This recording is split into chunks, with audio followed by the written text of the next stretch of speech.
Hello guys, hello fire sign, hello Leo, Aries, Sagittarius. Welcome dito sa aking channel, Kapalaran 888. Fire sign, Leo, Aries, Sagittarius. Tingnan natin kung anong messages, vibration, gabay, energy para sa lahat to ng fire sign. So, marami yung gustong messages na lumabas. Pwedeng resonated ka dito or hindi. Pwedeng cross-watchers ka or paano pa man. So, kunin mo lang yung energy na resonated sa'yo. So, first card natin is number 4610. Healing Earth, the power to give and receive healing. So, sa araw na ito, fire sign Leo, Aries, Sagittarius, may kakayahan ka, may power ka para balansehin yung energy of or your prosperity. Okay? Money or emotion. So, may kakayahan ka na mag-share ng iyong resources, may kakayahan ka din na magbigay ng iyong emotion, ng iyong energy, and at the same time, ihanda mo rin yung sarili mo para sa pagtanggap ng healing, energy, or pagtanggap ng blessings or rewards, awards, or kung ano pa man sa araw na ito. Okay? Next card is number 6, angelic assistance, divine guidance, loving support. So, yun, diba? Oh? So, kung halimbawa pakiramdam mo wala kang natatanggap na like tulong, blessings from someone or from the universe, from God, sinasabi sa'yo dito na makinig ka, okay, sa intuition mo, sa instinct mo, dahil mayroong angelic assistance from your guardian angels, guides, okay, divine guidance, suporta na gusto nilang ibigay sa iyo. Okay? Summoning power. So, same din dito. Number 4 siya, stability and then empowerment. So, sinasabi dito na you are very strong. Yung energy mo ngayon is sobrang stable, secured, strong.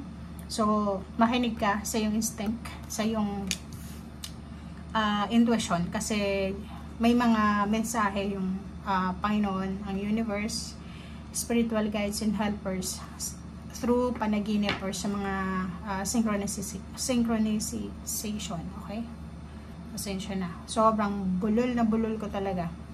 Okay, 29, it's 11, wisdom, learning, joy, art, music. So, nakikita ko siya dito na yun, merong fire sign na posibleng mayroon silang pinaplano na isang solid na plano siya. So, pwedeng pagpapatayo ng bahay, pagbili ng lupa, pagbili ng sasakyan, paglipat ng mas maayos na bahay, stable na trabaho. So, ano siya, medyo yung iniisip niya na to is kailangan niyang bigyan ng panahon. Bigyan niya ng oras para tambangin yung situation. Huwag siyang magpadalos-dalos dahil posible siyang magsisi sa bandang huli. Okay?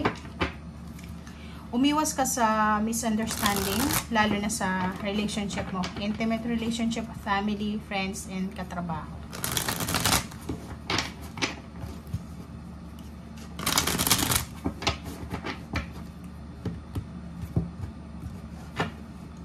Okay. Four of Pentacles. So, nakikita ko siya dito na yung iba sa inyo dyan, fire sign, is sobrang tipid na tipid kayo sa araw na ito.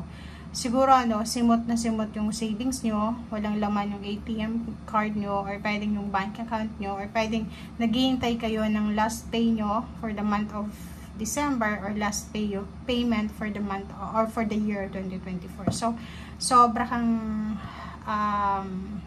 restricted, or sobra kang tawag dito, hindi sa pagiging kuripot, pero sobrang tight ng budgeting mo sa expenses. Okay? So, Queen of Wands, nakikita ko sa'yo dito na mayroon sa inyo na gustong-gusto nang matapos yung mga obligasyon nila sa buhay. It's either isa silang breadwinner, or kailangan nilang matapos yung kontrata, matapos yung pag-aaral, pagpapaaral, or kung ano man tong obligations, duties, responsibilities, or parang mayroon ditong fire sign Leo, Aries, Sagittarius na atat na siya na makaalis, makalabas sa situation na pinagdadaanan niya. Okay. Okay, so, yon, confirmation dito na sinasabi sa'yo na nagmamadali ka na para sa relocation, nagmamadali ka na para sa pag-alis, pagta-travel, paglilipat ng bahay, trabaho, change, alchemy, overall alchemy siya. Okay? So, yun lang. Kung makikita mo dito, sa ilalim niya is 6 of Wands and then the Tower.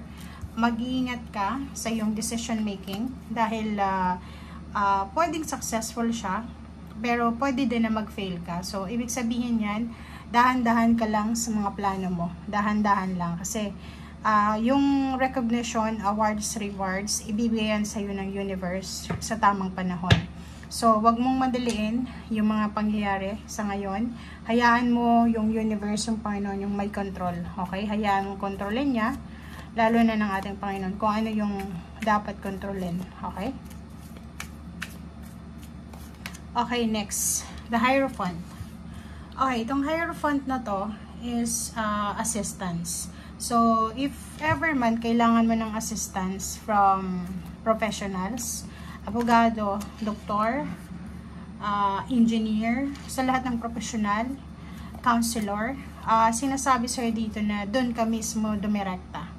Kasi meron kang Page of Swords na may tendency kayo na maniwala sa mga sabi-sabi, sa mga, like for example, may nararamdaman kang hindi maganda sa katawan mo, tapos may magsabi sa'yo, may sakit ka. So, hindi ka pa nga natitingnan ng doktor, wala pang mga test, pero naniwala ka na sa nagsabi sa'yo na hindi naman siya doktor, parang ganun. So, kung papeles naman yan, kailangan doon ka sa mas professional na individual para makatulong sa'yo talaga sa tamang information. And King of Pentacles, Fire sign Leo or Sagittarius, hindi man ikaw yung direktang sinasabi dito, pwedeng sa araw nito may kapamilya ka na makakahawak ng limpak-limpak na salapi.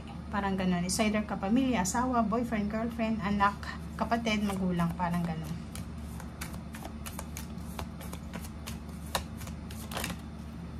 Okay. Okay, so nakikita ko sa'yo dito na today is sobrang masaya ka. Okay? Kasi posibleng yung pinoproblema mong pera, yung pinoproblema mong health ay posibleng maayos mo na sa araw na ito. So, nakikita natin yung sobrang saya. Umaapaw yung cups, umaapaw yung energy mo. Sobra kang sobra kang thankful and grateful sa lahat ng biyaya na posibleng matanggap mo sa araw na ito. King of Swords, nakikita ko siya dito na nakafocus ka sa health mo, nakafocus ka sa blessings mo. So, yun ang maganda. Okay? So, nakikita ko sa iyo ngayon na ang focus mo is yung health mo, money, financial health, emotional. And nakikita ko din sa iyo dito na nakafocus ka sa kaligayahan ng iyong pamilya, ng iyong mahal sa buhay. So, ito yung message sa iyo sa araw na ito. Fire sign Leo or Sagittarius. I hope na makuha mo yung energy. I hope na ito na yung hinihintay mong gabay sa'yo para sa araw na ito. Okay? So, thank you guys for watching and see you again. Bye!